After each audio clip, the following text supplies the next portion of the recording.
जन्मदिन में बहुत सारे केक काटने लूट की वारदात को दिया था अंजाम। पुलिस ने 3 आरोपियों को गिरफ्तार कर लूट का किया खुलासा। जबलपुर के सिविल लाइन थाना अंतर्गत बीते दिन ड्यूटी पर जा रहे टीईटी जितेंद्र कुशवाहा और एक अन्य मामले में मनोज कुशवाहा को चाकू मारकर उनके साथ लूट करने वाले 2 विधि विरुद्ध नाबालिग सहित आरोपी अमन अहिरवार निवासी गोकुलपुर को पतासाजी करते हुए गिरफ्तार किया गया है, जिनके कब्जे से एक मोबाइल, एक्सेस वाहन और वारदात में प्रयुक्त चाकू जब्त करते हुए विभिन्न धाराओं के तहत मामला दर्ज किया गया है।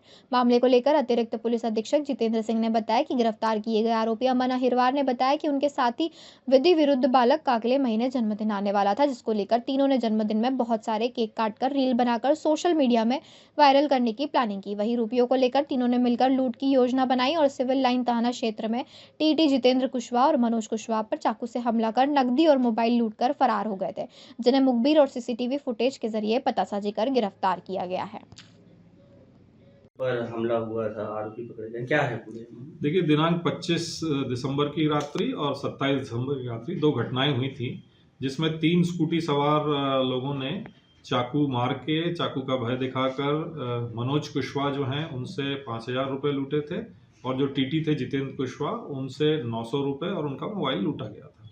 इसी घटना में 3 आरोपियों को गिरफ्तार किया गया है। 3 में से 2 आरोपी नाबालिग हैं और एक तीसरा आरोपी अमन अहिरवार जो है वो गोकुलपुर रांची का रहने वाला है। देखिए, इनसे प्रारंभिक पूछताछ जो की गई है उसमें अभी इनका रिकॉर्ड नहीं मिला है, लेकिन जो कारण इन्होंने लूट का बताया वो ये बताया कि इनमें से एक नाबालिग आरोपी का जन्मदिन था अगले महीने और उस जन्मदिन पे इनको खूब सारे केक काट के और रील बनानी थी, उसके लिए पैसे का इंतजाम ये कर रहे थे। इस तरह की जानकारी इन्होंने दी।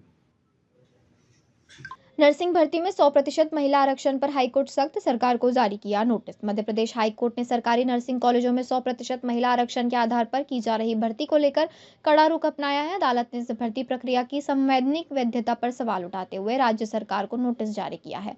मामला कर्मचारी चयन मंडल द्वारा जारी उस विज्ञापन से जुड़ा है जिसमें सहायक प्रोफेसर, एसोसिएट प्रोफेसर और सिस्टर ट्यूटर ने कुल 286 पदों के लिए केवल महिला अभ्यर्थियों को पात्र माना गया है, जबकि पुरुष उम्मीदवारों को पूरी तरह बाहर रखा गया है। याचिका में तर्क दिया गया है कि पुरुष अभ्यर्थियों को भर्ती प्रक्रिया से बाहर रखना संविधान के अनुच्छेद 14, 15 और 16 के तहत समानता और समान अवसर के अधिकार का उल्लंघन है। साथ ही यह भी कहा गया है कि 100% आरक्षण सुप्रीम कोर्ट द्वारा तय 50% की सीमा के विपरीत है।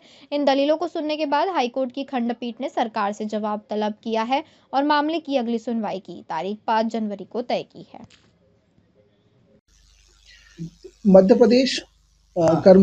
प्रदेश कर्मचारी चयन मंडल भोपाल ने 16 दिसंबर को एक विज्ञापन जारी किया जिसपे मध्य प्रदेश लोक स्वास्थ्य एवं चिकित्सा शिक्षा विभाग के अंतर्गत संचालित नर्सिंग कॉलेजों में 3 पदों पर भर्ती विज्ञापित की गई है।